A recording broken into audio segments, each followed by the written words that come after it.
Hi எல்லோருக்கும் வணக்கம். Welcome to Vijith view. So இந்த வீடியோவில் நம்ம இன்னைக்கு ட்ரெண்டிங்கான டாபிக்ஸ் பற்றி கண்டிப்பாக டிஸ்கஸ் பண்ண போகிறோம். ஸோ வீடியோக்குள்ளே போகிறதுக்கு முன்னாடி நம்ம சேனலுக்கு நீங்கள் புதுசாக இருந்தீங்க அப்படின்னா கண்டிப்பாக சப்ஸ்கிரைப் பண்ணிக்கோங்க. வீடியோ மறக்காமல் ஒரு லைக் பண்ணி உங்களுடைய ஆதரவை எனக்கு வந்து கண்டிப்பாக தெரிவிங்க. இப்போ நம்ம வீடியோக்குள்ளே போகலாம். ஸோ கடந்த ஒரு வாரம் மேலேயே வந்து பார்த்தீங்கன்னா தமிழ்நாட்டில் நெஞ்சை உழுக்கக்கூடிய சம்பவங்கள் நிறையா நடந்துகிட்ருக்கு அப்படிங்கிறத நம்ம பட்டியலிட்டு கொண்டு போயிட்டே இருக்கலாம். அது மட்டும் இல்லாமல் இந்த ரீசெண்டாக ஒரு வாரம் வந்து நிறைய விஷயங்கள் நடக்குது. அதாவது 17 வயது சிறுமி தூத்துக்குடியில விளாத்திக்குளம் பகுதியில வந்து பார்த்தீங்க அப்படின்னா, இறந்து போய் இன்னமும் வந்து அவங்களுக்கான நீதி வந்து கிடைக்கல. அது மட்டும் கிடையாது. 14 வயது சிறுமி ஒரு பாலியல் வன்கொடுமை, 7 வயது சிறுமி வந்து பாலியல் வன்கொடுமை. அப்புறம் வந்து ஒரு பிரெக்னன்ட்டான ஒரு பொண்ண வந்து திமுக நிர்வாகி வந்து பார்த்தீங்கன்னா, வயித்துலயும் அவங்களுடைய பிறப்புறுப்புலயும் உதைச்சு ஒரு விஷயம் வந்து பண்ணிட்டு இருந்தாரு. அதாவது மக்கள்லாம் வந்து முதல்ல யோசிப்போம், ஐயோ! இத பண்ணாலே பயம். நம்மள அடிச்சுருவாங்க, நம்மள வந்து ஜெயில்ல போட்டுருவாங்க அப்படின்ற மாரி பயந்த ஒரு காலம்லாம் போயி, இப்ப யாருனாலும் எங்க வேணாலும் யாருனாலும் அடிக்கலாம் அப்படின்ற அந்த ஒரு அசால்ட்டா வந்துருச்சு பார்த்தீங்களா? அது வந்து என்ன பண்றது அப்படிங்கிறது, நம்ம தான் நம்மள பார்த்து கேள்வி கேட்டுக்கணும். ஏன்னா, இது வந்து ஈஸியா நம்ம சொல்லிட்டு போயிரலாம். போலீஸார் வந்து பார்த்தீங்கன்னா, ஒழுங்கா வந்து வேலை பார்க்க மாட்றாங்க. அது வந்து உண்மையா ஒரு பக்கம் இருந்தாலும், நம்மளே வந்து அத எவிடென்ட்டா எடுத்துக்கிறது கிடையாது. அது எங்கேயோ நடக்குதுப்பா, நம்ம பார்த்துட்டு போயிரலாம். நியூஸ் பார்த்தோமா, அதுக்கடுத்து வந்து பார்த்தீங்கன்னா, நம்ம பாட்டுக்கு கிளம்பி போயிருவோம். நம்ம பத்தி அத பத்தி கவலை கிடையாது. ஓகே. அப்படின்னு சொல்லிட்டு போயிருவோம். ஏன்னா, இது இந்த ஒரு விஷயம் மட்டும் கிடையாதுங்க. நம்ம வந்து ட்ரெண்டிங் வந்து பேசியிருக்கோம். ரிதன்யா அவர்களுக்கு வந்து நடந்த கொடூரம் உங்களுக்கு தெரியும். வரதட்சணை கொடுமை அப்படிங்கிறது. அதெல்லாம் அப்படிதான் வந்து பரபரப்பா வந்து ஃபாலோ பண்ணாங்க. அது மாரி ஏர் இண்டியா ஃப்ளைட்டு விழுந்ததுல, அதுலயும் வந்து பயங்கரமா ஃபாலோ அப் இருந்தது. ஐயோ! இவர்தான், அவர்தான் அப்படின்ற மாரி. அப்புறம் கடைசி மக்கள் வந்து பார்த்தீங்கன்னா, அது கொஞ்சம் பேர் பேசுனாங்க. அப்புறம் வந்து பார்த்தீங்கன்னா, மறந்து போயிட்டாங்க அப்படிங்கிறது தான். அதே மாரி இதுவும் வந்து ஒரு கட்டத்தில மறந்து போயிரும் அப்படிங்கிறது தான். பட் நான் என்ன சொல்ல வரேன் அப்படின்னா, மறந்து போறது வந்து நமக்கு ஒரு வந்து வியாதி மாரி ஆயிடுச்சு. அது ஓகே. பட் இந்த ஒரு விஷயம் அசால்ட்டா நடந்துட்டு, ஊடகத்தில கூட பேச மாட்றாங்களே! இப்போ நம்மள மாரி 4 பேர் பேசினா தான், இது ஒண்ணு நடந்திருக்கு அப்படிங்கிறதே வந்து தெரியுது மக்களுக்கு. அப்படிப்பட்ட ஒரு விஷயம், இப்போ பேசப்பட்டு, பேசப்பட்டு ஓகே. அப்ப இது வந்து சீரியஸ்னஸா இருக்கு அப்படின்ற மாரி ஒரு கேஸு இப்போ க்ளோசிங் ஸ்டேஜ்க்கு வந்து போயிருக்காங்க அப்படிங்கிறது தான். நான் என்ன கேஸ் பத்தி பேசுறேன் உங்களுக்கே தெரியும். தூத்துக்குடி விளாத்திக்குளம் பகுதியில வந்து பார்த்தீங்க அப்படின்னா, 17 வயது ஒரு சிறுமிய வந்து பாலியல் வன்கொடுமை பண்ணி, உடம்ப வந்து துண்டு துண்டா வெட்டுனாங்க அப்படின்ற மாரிலாம் செய்தி வந்துச்சு. பட் நம்ம வந்து விசாரிச்ச வரைக்கும் வந்து பார்த்தீங்கன்னா, அந்த மாரிலாம் எந்த தகவலும் இல்ல. ஸோ அத பத்தி தான் விரிவாக இப்ப என்ன நடந்துட்டு இருக்கு? யார் யாரெல்லாம் அதில சம்மந்தப்பட்டிருக்கா? கிட்டத்தட்ட மாட்னாம்பா குற்றவாளி அப்படின்ற மாரியே நம்ம சொல்லலாம். அந்த லெவலுக்கு தான் வந்திருக்கு. ஆனா, எனக்கு என்ன ஆச்சரியம்னா, அதாவது கரூர்ல 41 பேர் இறந்தாங்க அப்படின்னு சொல்லிட்டு, அன்னைக்கு நைட்டே வந்து பார்த்தீங்கன்னா, எல்லாரும் வந்து உட்கார்ந்திருந்தாங்க. திமுக அமைச்சர்கள் எல்லாருமே வந்து அங்க இருந்தாங்க. போஸ்ட்மார்டம் ரிப்போர்ட் வந்து அன்னைக்கே ரெடி ஆயிடுச்சு. எல்லாத்துக்கும் வந்து அன்னைக்கே வந்து பார்த்தீங்கன்னா அனுப்பிட்டாய்ங்க. ஆனா, இந்த மாரி நெறைய சம்பவங்கள் பாலியல் வன்கொடுமையா இருக்கட்டும், இல்ல வரதட்சணை கொடுமையா இருக்கட்டும், இறக்கக்கூடிய பெண்கள், இல்ல ஆண்களுக்கு ஏதாவது ஒரு விஷயம் நடக்குதுன்னு வைங்களேன், அவங்கள பத்தி ஏதாவது இருக்கான்னு கேட்டீங்கன்னா, போஸ்ட்மார்டம் ரிப்போர்ட்டா? அது பாதி தான் வந்திருக்கு. இல்ல கொஞ்சம் தான் எழுதிட்டு இருக்கோம். இல்ல எழுதும்போதே தூங்கிட்டாங்க. இல்ல எழுதிட்டு இருக்கும்போதே வந்து பார்த்தீங்கன்னா, கோமாக்கு போயிட்டாங்க எழுதுனவங்க. அப்படின்ற மாரி என்னத்தையாவது ஒண்ணு சொல்லி, இன்னமும் ஏன் அந்த போஸ்ட்மார்டம் ரிப்போர்ட் வந்து குடுக்கப்படல? அப்படின்ற ஒரு கேள்வி வந்து இருக்கு அப்படிங்கிறது பார்க்க முடியுது. இதை அண்ணாமலை அவர்கள் சரியாக வந்து கேள்வி எழுப்பியிருக்கிறார் அப்படிங்கிறது தான். சரி, இப்ப இந்த விஷயம் என்ன நடந்துச்சுன்னு பார்த்தீங்கன்னா, தூத்துக்குடி விளாத்திக்குளத்தில ஒரு பொண்ணுங்க. அவங்க கையில ஒரு செல்ஃபோன். ஓகே. அவங்களுக்கு இயற்கை உபாதை கழிக்கிறதுக்கு போறாங்க. போறவங்க, போனவங்க தான். அதுக்கடுத்து வந்து பார்த்தீங்கன்னா, எந்த ஒரு ரெஸ்பான்ஸும் இல்ல. இவங்க வந்து காலையில தான் வந்து ஏதோ ஒரு தகவல் சொல்லி அவங்க வந்து கண்டெடுக்கப்படுறாங்க. கண்டெடுத்துட்டு பார்க்குறவங்க என்ன சொல்றாங்கன்னா, உடலை வந்து துண்டு துண்டாக வெட்டிட்டாங்க அப்படின்ற மாரி சொல்றாங்க. நம்ம உண்மையிலேயே அப்படிதான் அப்படின்னு சொல்லிட்டு, ஏன்னா சோசியல் மீடியால வந்து பார்த்தீங்கன்னா, எப்பயும் வந்து 1ன்னா 9 ஆக்குவாங்க. ஸோ அப்படி இருக்கிறனால அப்படி இருந்துச்சு. ஆனா வந்து போலீஸார் வந்து வெட்டிலாம் வந்து கொண்டு போகல. அவங்கள வந்து பார்த்தீங்கன்னா, அப்படியே வந்து கொன்றுருக்கானுங்க. சரியா? உடம்பு மூஞ்சி கீஞ்சிலாம் கொஞ்சம் அடி வாங்கி சிதைச்சு, அந்த மாரி தான் வந்து பண்ணியிருக்காங்க. பட் வெட்டிலாம் வந்து பண்ணல. ஓகே. அது வந்து தெரிஞ்சிருச்சு முதற்கட்ட விசாரணை. அவங்க பண்ண உடனே இவங்களுக்கெல்லாம் செய்தி வருது. அவங்களுடைய ரிலேஷன்ஸ்லாம் உடனே என்ன பண்றாங்கன்னா, போலீஸ் ஸ்டேஷன்ல போயி கம்ப்ளைண்ட் ரெஜிஸ்டர் பண்றாங்க. உடனே போலீஸ் வந்து அங்க வராங்க ஸ்பாட்டுக்கு. வந்துட்டு பிரேத பரிசோதனைக்கு வந்து அனுப்பி வைக்கிறாங்க. பிளஸ் வந்து பார்த்தீங்கன்னா, மருத்துவக் கல்லூரிக்கும் வந்து அந்த பாடி வந்து போகுது. ஓகேங்களா? போயிட்டு அதுக்கடுத்து என்னன்னா, அப்படியே கொஞ்சம் என்ன பண்றது? உங்க பொண்ணு யாரு கூட போனாங்க? அதாவது இவங்களுடைய விசாரணை பாருங்க போலீஸார். அ அதாவது இந்த கேஸ்ல எப்படி விசாரிக்கணும் ஆக்சுவலா? ஒருத்தவங்க வந்து ரொம்ப ஃபீலிங்கா வந்து பேசுறாங்க. இவ்வளோ தூரம் வந்து கொடுமையை வந்து சிதைச்சிருக்காங்க அப்படின்னு சொல்கிறாங்க. காணா போனப்போ போய் கம்ப்ளைண்ட் பண்ணுறப்ப அவங்க எப்படி பேசுகிறாங்க பாருங்கள். அதை என்ன யாரு கூட ஓடிருப்பாங்க அப்படின்ற மாதிரி பேசியிருக்காங்க. அதை வந்து அலட்சியம் வந்து எடுத்திருக்காங்க. ஏன்னா அன்றைக்கி ஒரு நாள் ஃபுல்லாக கம்ப்ளைண்ட் கொடுத்தாச்சு, கொடுத்து வந்து ஆக்ஷன் எடுக்கல. அடுத்த நாள் வந்து பார்த்தீங்கன்னா இந்த மாதிரி வந்து நியூஸ் வருது, இறந்துட்டாங்க அப்படின்னு சொல்லிட்டு, இந்த மாதிரி வந்து பாடி கண்டெடுக்கப்படுதுன்ட்டு. அப்போ அவங்க அப்படியே அந்த கேஸை டிசால்வ் பண்ணிட்டாங்க. அது எதுக்கு நீங்கள் வரீங்க, எங்ககிட்ட எதுக்கு வரீங்க, மிஸ்ஸிங் கேஸ் தானே, நீங்கள் எங்ககிட்ட வரக்கூடாது, நீங்கள் வந்து மகளிருக்கு இதுக்கு போங்க அப்படின்னு இருக்காங்க. மகளிர்கிட்ட போனால் அப்படியே இழுத்து அடிச்சிருக்காங்க. அதுக்குள்ளேயே பாடி வந்து கிடச்சிச்சு, இந்த பொண்ணோட பாடியை கிடச்சிட்டு பிரேத பரிசோதனை பண்ணிவிட்டு டக்குன்னு வந்து அனுப்பிட்டாங்களாம். உடனே இவங்க வந்து பார்த்தீங்கன்னா போராட்டம் பண்ணிட்டாங்க பெற்றோர்கள். நாங்கள் எதுக்கு இங்கே வாங்கணும், எங்களுக்கு இன்னும் தலையெழுத்தா, நீங்கள் வந்து இஷ்டத்துக்கு வந்து பண்ணி கொடுப்பீங்க, கம்ப்ளைண்ட் பண்ணுறப்ப வந்து இன்னும் ரெஜிஸ்டர் பண்ண மாட்டீங்க, நாங்கள் வாங்கிட்டு போய் எங்கள் பெண்கள் வந்து நீதிக்கு கிடைக்காம நாங்கள் சுற்றிட்டு இருக்கோம் தெரியல, நாங்களாம் வாங்க முடியாதுன்னு சொல்லிட்டு இப்போ வரைக்கும் போராட்டம் பண்ணிகிட்டு இருக்காங்க. சரியா? இதுக்கு நடுவில் ஏடிஎம்கே இதை வந்து அரசியல் ஆக்குறதுக்கு என்ன பண்ணுறாங்க அப்படின்னா, இந்த கேஸை சிபிசிஐடிக்கு மாற்றுறோம் அப்படின்னு சொல்லி மனு கொடுக்குறாங்க. அந்த மனுவுக்கு என்ன காவல்துறை வந்து பதில் சொல்லணும்ல. உடனே என்ன பண்ணுறாங்க, காவல்துறை அவங்களுடைய ஃபைண்டிங்ஸ் எல்லாம் வந்து போடுறாங்க. என்னென்ன ஃபைண்டிங்ஸ் வந்து ஏற்பட்டுச்சு, அதாவது அந்த பெண்ணுடைய செல்ஃபோன் டவரை பேஸ் பண்ணி கிட்டத்தட்ட ஒரு 1600 ஃபோன் கால் வந்து பார்த்தீங்கன்னா ட்ரேஸ் பண்ணியிருக்காங்க. என்னென்னலாம் வந்திருக்கு, அந்த இடத்துல போனது, அந்த டைமில் என்னென்ன வந்துச்சு அப்படின்னு சொல்லிட்டு. அதில் 212 சாட்சிகள் கிட்ட நாங்கள் வந்து விசாரணை பண்ணியிருக்கோம் அப்படிங்கிறத அப்டேட் பண்ணுறாங்க.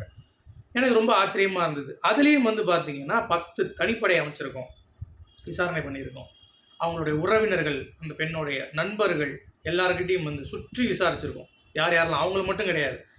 ஏன்னா அந்த பாடி கிடைச்சதுலேருந்து 200 மீட்டர் தான் அவங்க வீடு.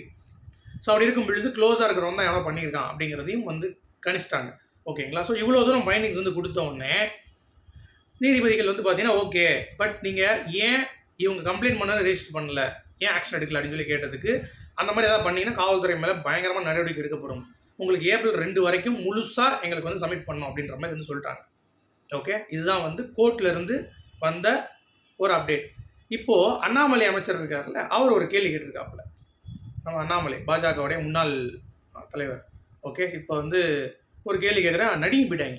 என்ன அப்படின்னா, கரூரில் எப்படா நீங்கள் வந்து இப்படி பண்ணீங்க, இந்த சைடில் ஏன் வந்து நீங்கள் ஒரு மூமெண்ட்டே நடக்க மாட்டேங்குது, பிரேத பரிசோதனை பாதி தான் வந்திருக்குன்றீங்க, இப்போ ஒரு தகவல் வந்திருக்கு என்னன்னு பார்த்தீங்கன்னா, பிரேத பரிசோதனை வந்து ஃபுல்லாக வந்துருச்சு, அது வந்து போலீஸ்காரவங்ககிட்ட கொடுத்தாச்சு, அதுக்கேற்ற மாதிரி அவங்க 5 பேர்கிட்ட டிஎன்ஏ மாதிரி எடுத்து, ரத்த மாதிரி எடுத்து டெஸ்ட் பண்ணிகிட்டு இருக்காங்க, அதில் ஒருத்தவங்க மேலே கிட்டத்தட்ட டவுட் உறுதியாயிடுச்சு அப்படின்ற மாதிரி சொல்லிட்டாங்க. அதாவது கிட்டத்தட்ட மாட்டிக்கிட்டான் அவன், 27 வயது மதிப்பு தவிர ஒரு இளைஞன் அப்படிங்கிற மாதிரி தகவல் வருது. பட் வெயிட் பண்ணுங்க, ஏன்னா அறிவியல் சார்ந்து நாங்கள் போகும்போது இன்னும் அந்த செல்ஃபோன் வச்சுருக்கனால அந்த தடவியல் நிபுணர் வந்து என்ன நடக்குது அப்படிங்கிறத பார்த்துட்டு அந்த ரிப்போர்ட்டையும் நான் கலெக்ட் பண்ண போகிறேன். அது வந்து ஒரு நாளில் வந்துடும். ஸோ இதுவும் வந்துருச்சு. ஸோ ரெண்டையும் நாங்கள் வச்சு, ஏன்னா இன்னும் வந்து வெளியிடலை ஃபுல்லாகவே, பாதி தான் வந்து வந்திருக்குன்னாங்க. பட் இப்போ தான் நமக்கு தகவல் கிடைக்குது, பிரேத பரிசோதனை ரிப்போர்ட்டும் வந்து பார்த்தீங்கன்னா கரெக்டாக வந்துருச்சு, உடற்கூறாய்வு முடிவுகள் ஃபுல்லாக வந்துருச்சு அப்படின்ற மாதிரி தகவல் கிடைக்குது. ஓகே, இதையும் இப்போ தடவியல் நிபுணர் வந்து கொடுப்பாங்கல்ல, அந்த ரிப்போர்ட்டையும் எடுத்து செல்ஃபோனை வச்சு என்னென்ன பண்ணலாம் அப்படின்னு சொல்லி பார்த்துட்டு அந்த 2 ரிப்போர்ட்டில் மேட்ச் ஆகிறது, இவன் எங்கே இருந்திருக்கான் அந்த டைமில், இந்த குற்றவாளின்னு சொல்லிட்டு ஒரு 5 பேரை வந்து இது பண்ணியிருக்காங்களே சந்தேகத்தில், அதில் யார் அந்த ஒரு ஆள் அப்படின்றத ஃப்ரீஸ் பண்ணிட்டாங்களாம். ஓகேங்களா? ஆனால் அதை கன்ஃபார்ம் பண்ணணும் அப்படின்ற மாதிரி அறிவியல் சார்ந்து சில விஷயங்கள் நாங்கள் பண்ண வேண்டியிருக்கு. அதுக்கு ஒரு 2 நாள் தான் மேக்ஸிமம் வந்து இன்னும் 2 டேஸில் இந்த கேஸை நாங்கள் முடிக்கிறோம் அப்படின்ற மாதிரி வந்து வாக்குறுதி கொடுத்துருக்காங்க போல். இதில் நீதிபதி வந்து கொஞ்சம் ஹாப்பி ஆகிட்டாங்களாம். ஓகே, நான் அவங்கள நம்புகிறேன், இந்த வழக்கை நான் ஏப்ரல் 2ஆம் தேதி வரைக்கும் ஒதுக்கி வைக்கிறேன் இப்போதைக்கு. அதுக்குள்ளேயும் நீங்கள் அந்த ஃபைண்டிங்ஸ் எடுத்து குற்றவாளியை ட்ரேஸ் பண்ணுங்கள், உங்களுக்கு ஒரு இது. இன்னொன்று, பெற்றோர்கள் இதற்கு ஒத்துழைப்பு கொடுக்க வேண்டும். ஏன்னா இப்போ வந்து போலீஸ்கார மேலே நம்பிக்கை இல்லைன்னு சொல்லிட்டாங்க. ஏன்னா இவங்க வந்து கேஸ் கொடுக்கும்போது இவங்க ஒரு மாதிரி பேசிட்டாங்க, ஏன் நீங்கள் கோர்ட்லாம் போகிறீங்க, அதெல்லாம் போகக்கூடாதுன்ற மாதிரிலாம் வந்து பேசினாங்க. அப்புறம் ஏடிஎம்கே வந்து இதை எடுத்து கோர்ட்டில் மூவ் பண்ண பிறகு தான் இவங்க வந்து அதை சீரியஸாக எடுக்கிறாங்க அப்படின்ற மாதிரி வந்து கம்ப்ளைண்ட் பண்ணியிருந்தாங்கல்ல. அதனால் இவங்க வந்து பார்த்தீங்கன்னா கொஞ்சம் வேண்டாம், எனக்கு இந்த கேஸை பற்றி இது வேணாம், நீதி மட்டும் கிடைக்கணுன்றாங்க. நீதி கிடைக்கணும் அப்படின்னா நீங்கள் ஒத்துழைக்கணும் அப்படின்ற மாதிரி போலீஸார் வந்து பார்த்தீங்க அப்படின்னா அவங்க கேட்ட கேள்விக்கு நீதிபதி வந்து சொல்லிட்டாங்க. ஸோ நீதிபதி வந்து இப்போ இவங்க சைட்லேருந்து ஒத்துழைப்பு கொடுக்க சொல்லிட்டாங்களா. இப்போ போலீஸார் வந்து பார்த்தீங்கன்னா இப்போ ஒரு தெம்போட நாங்கள் வந்து பண்ணுறோம் அப்படின்ற மாதிரி வந்து இறங்கியிருக்காங்க. ஓகே, ஸோ இதுதான் லாஸ்ட் மினிட்ல பிரேத பரிசோதனை ரிப்போர்ட்டும் வந்துருச்சு, ஃபுல்லாகவே உடற்கூறாய்வு முடிவுகளும் வந்துடுச்சு. இப்போது இன்னொரு அறிக்கை செல்ஃபோன் வச்சு பண்ணாங்களா, அந்த ஒரு அறிக்கை மட்டும் வந்துருச்சு அப்படின்னா கண்டிப்பாக வந்து பார்த்திங்கன்னா நாங்கள் வந்து இதை முடிச்சிருவோம் அப்படின்ற மாதிரி வந்து ப்ராமிஸ் பண்ணுறாங்க அப்படிங்கிறது தான். ஸோ 27 வயது கூட பழகின ஒருத்தர் அந்த பொண்ணுக்கு தெரிஞ்சவன் தான் அதை பண்ணியிருக்கான் அப்படின்றதையும் வந்து பார்த்திங்கன்னா உறுதியளிக்கிறாங்க. ஓகே, இதை நீங்கள் கவனிச்சிங்கன்னா எம்பி கிட்ட வந்து கேட்குறாங்க, கனிமொழி கிட்ட, ஏங்க இந்த மாதிரி வந்து ஒரு சம்பவம் நடந்திருக்குங்க. இதுக்கு என்னங்க நீங்க பதில் சொல்றீங்கன்னு சொல்லி கேட்டதுக்கு, இல்லங்க இப்போ தான் உடற்குழாய் முடிவுகள் வந்து பார்த்தீங்கன்னா, இன்னும் வரல முழுசா எங்களுக்கு. அது வந்த பிறகு தான் வந்து பார்த்தீங்கன்னா, பண்ண முடியும் அப்படின்ற மாரி ஒரு 13 மணி நேரம் முன்னாடி வந்து பேசியிருக்காங்க. இப்போ அது வந்துருச்சுன்றது தான் தகவல். ஓகே. ஸோ கிட்டத்தட்ட குற்றவாளி வந்து நெருங்கிட்டாங்க அப்படிங்கிறது தான். ஆனா, எனக்கு என்ன ஒரு டவுட்டுனா, ஏன் இதுக்கு இவ்வளோ தாமதம்? காணாம போச்சு அப்படின்னு சொல்லி ஒரு கம்ப்ளைண்ட் வரும் பொழுதே, நீங்க வந்து ஆக்ஷன் எடுத்திருந்தீங்க அப்படின்னா, அந்த பொண்ணு வந்து சாகுறதுக்கு கூட நீங்க காப்பாத்திருக்கலாம் அதுக்குள்ளேயும். கரெக்ட்டா? ஏன்னா இவங்க 200 மீட்டர் அப்படிங்கிறப்ப நீங்க பார்த்துக்கோங்க. அவ்வளோதான் டிஸ்டன்ஸே. அப்ப பக்கத்துல இருந்திருக்காங்க அப்படிங்கிறப்ப, கூட இருக்கிறவன் தான் வந்து கொன்றுப்பான் அப்படிங்கிற அளவுக்கு நீங்க கணிக்கிறீங்கல்ல. ஒரு கம்ப்ளைண்ட்ட வாங்கி யார் அப்படின்னு சொல்லிட்டு உடனே நீங்க ஆக்ஷன் எடுத்திருந்தீங்கன்னா, அட்லீஸ்ட் அந்த பொண்ண வந்து காப்பாத்திருக்கலாம் அப்படிங்கிறது தான் கேள்வி. அத அவங்க உதாசீனப்படுத்திட்டீங்க. சரியா? இதுக்கு முழுக்க முழுக்க காரணம் வந்து பார்த்தீங்கன்னா, போலீஸ் தான். ஃபர்ஸ்ட்டு வந்து ஆக்ஷன் வந்து சீரியஸா எடுத்துக்கல. ஓகேவா? அதுக்கடுத்து இதுல அவங்க வீட்டு சைட்லயும் வந்து 200 மீட்டர் அப்படிங்கிறப்ப, இன்னும் கொஞ்சம் துரிதப்படுத்தி அவங்க வீட்டு சைடும் தேடியிருக்கலாம். ஸோ அவங்க மேலயும் வந்து ஏன்னா அவங்க பொண்ணு காணாம போயிடுச்சுங்கிற ஒரு இதுல வந்து என்ன பண்றதுன்னு தெரியாம, அவங்க அங்கங்க போயிருப்பாங்க தவிர, வீட்டு பக்கத்துல என்ன அப்படிங்கிறது அவங்க யோசிக்கிறது எல்லாமே இருக்குல்லங்க. ஏன்னா ஒரு பதட்டமா கூட இருந்திருக்கலாம். டக்குன்னு போய் நம்ம போய் தேடணும் அப்படின்ற மாரி. ஸோ அவங்களும் கொஞ்சம் வந்து ஏன்னா அவங்க போலீஸார் வந்து அவங்க கிட்ட ஒரு மரியாதை நடந்துக்கல அப்படிங்கிறப்ப, அவங்க என்ன பண்ணுவாங்க பாவம். அவங்களால முடிஞ்சது அதுதான் அப்படிங்கிறது தான். இன்னும் சில பேர் என்ன சொல்றாங்க அப்படின்னா, அந்த கமெண்ட்ஸ்ல வந்திருக்கு. போலீஸார தான் இவங்களுக்கு வந்து உடந்தையா இருக்கானுங்க, இந்த பண்ணவனுங்க. ஏன்னா ஒருத்தன் வண்டிய பண்ணியிருக்க மாட்டான். 2, 3 பேர் சேர்ந்து தான் பண்ணியிருப்பானுங்க. அது வந்து பெரும்புள்ளியா இருப்பான் எவனாவது. அதனால திமுக வந்து பார்த்தீங்கன்னா, இப்ப அரசியல்னால வெளிய வர வேணாம்னு சொல்லி கொஞ்சம் மெயின்டெயின் பண்றாங்க. ஏன்னா இவ்வளோ தூரம் வந்து அத ட்ராக் பண்ண வேண்டிய அவசியமே இல்லையே அப்படின்ற மாரி வந்து பார்த்தீங்கன்னா சொல்றாங்க. ஸோ இது வந்து எவ்வளோ கேவலம் தெரியுமா? ம். அப்போ உங்களுக்கு சாதகமா இருக்கணும்னா, நீங்க என்ன வேணாலும் சொல்லி மறைப்பீங்க. அப்படி இல்லன்னா வந்து பார்த்தீங்கன்னா, என்ன வேணாலும் செய்வீங்களா?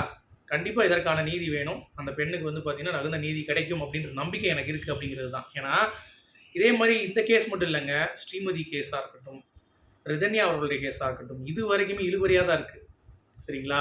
ப்ராப்பரா வந்து பார்த்தீங்கன்னா, ஜட்ஜ்மெண்ட் வந்து அவங்க குடுக்கவும் மாட்றாங்க. இழுத்துக்கிட்டே தான் இருக்காங்க அப்படிங்கிறது பார்க்க முடியுது. இன்னொரு பக்கம் ரிதன்யாவுக்கு வந்து கள்ளக்காதல் இருக்குன்ற மாரிலாம் பேசிட்டானுங்க. ஓகேவா? இன்னொரு சைடுல வந்து இந்த ஸ்ரீமதி பொண்ணுக்கு வந்து பார்த்தீங்கன்னா, அவங்களா தான் ஒரு முடிவு எடுத்துட்டாங்க. நாங்க ஒண்ணும் பண்ணல. பள்ளி நிர்வாகம் வந்து எந்த பொறுப்பும் இல்ல அப்படின்ற மாரி வந்து பார்த்தீங்கன்னா, காசு இருக்கிற இடத்துல வந்து காச குடுத்து இது பண்றானுங்க. பட் இதுலயும் ஏதாவது பெரிய சம்மதம் இருந்தா, போஸ்ட்மார்ட்டம் ரிப்போர்ட்ட மாத்தி எழுதுறது, இல்ல வேற மாரியான சில விஷயங்கள் நுணுக்கங்களோட இத தப்பிக்கிறதுக்கு வாய்ப்பு இருக்கு அப்படிங்கிறது இனிமேல் முடியாது. ஏன்னா, இத மறைச்சு பேசாம இருந்தோம் வைங்களேன், இது இந்த இவ்வளோ இஷ்யூ வந்து பெருசா இருக்காது. இத ஒவ்வொருத்தரும் பேசுனனால தான். ஒரு 10 யூடியூபரோ, 15 யூடியூபரோ தான் பேசியிருக்காங்க. ஏன்னா, டிஎம்கே இதில நடக்குதுன்றதுனால, அவங்க சைட்ல யாருமே பேசல. ஓகே. ஒரு 10, 15 யூடியூபர் தான் பேசியிருக்காங்க. இது பேச பேச தான் அட்லீஸ்ட் வந்து பார்த்தீங்க அப்டின்னா, வெளிய வந்து மீடியாவுக்கு வந்துச்சு. மீடியாவுக்கு வந்த பிறகு ஏடிஎம்கே கேஸ் போட்டாங்க. ஏடிஎம்கே கேஸ் போட்டா இந்த கேஸ திருப்பி எடுத்து ரொம்ப ஃபாஸ்ட்டா பண்ணி, இப்ப இவ்வளோ தூரம் வந்து நெருக்கியிருக்காங்க. ஓகே. 5 பேர் டிஎன்ஏ பரிசோதனை பண்ணி, ஒருத்தன் தான் குற்றவாளிங்கிறத கணிச்சிருக்காங்க.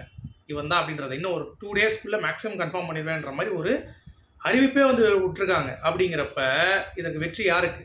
நம்மள மாரி ஆட்கள் பேசுனாதான். இல்லாட்டி என்ன ஆகும்? அப்படியே மறைச்சு காச குடுத்து என்னதான் பண்ண முடியுமோ பண்ணிட்டு, அவங்களுக்கு ஏத்த மாரி வந்து பார்த்தீங்கன்னா, மாத்திப்பாங்க அப்படிங்கிறது தான். அதனால கண்டிப்பா அந்த பெண்ணுக்கு நீதி கிடைக்கும் அப்படின்றத நான் நம்புறேன். ஸோ உங்களுடைய கருத்துக்கள் என்ன அப்படிங்கிறத சொல்லுங்க.